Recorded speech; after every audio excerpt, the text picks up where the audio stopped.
Let's get a view now from Washington. Berman, who's a Syria analyst at the Institute for the Study of War, joins us.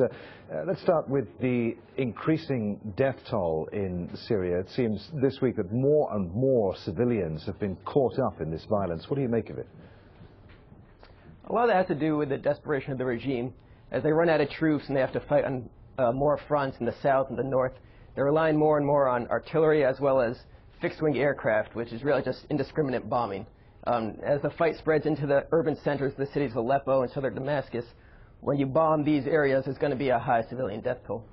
And what about the rebels' situation? This ebb and flow of the fighting in Syria. It seems that no sooner have the rebels taken over parts of cities like Aleppo, for instance, than they're chased out by the Syrian military. Are they gaining any ground at all? Is the Syrian army even using all of the firepower at its disposal? The rebels are gaining ground.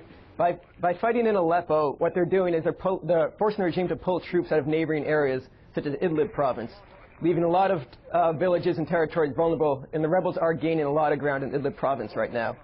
So, although the media is focusing on these major battles in Aleppo city and Damascus city, what the rebels are really doing is forcing the regime to focus all their powers on just securing these two cities, allowing the rebels to make serious gains elsewhere. What are we to make of the fact that 30,000 Syrians have fled into neighboring countries in the last week alone? Some 200,000 of them left the country.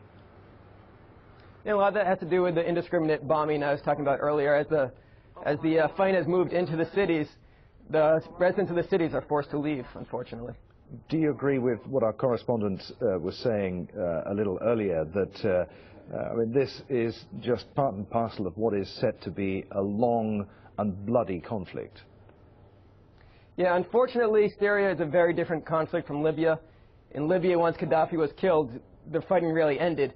But even if Assad was to go tomorrow, the fighting would continue. This, unfortunately, will be a long and drawn-out affair. And in terms of manpower, does the Syrian army have enough men at its disposal? I mean, equipment it obviously has plenty of, but manpower to fight the rebels?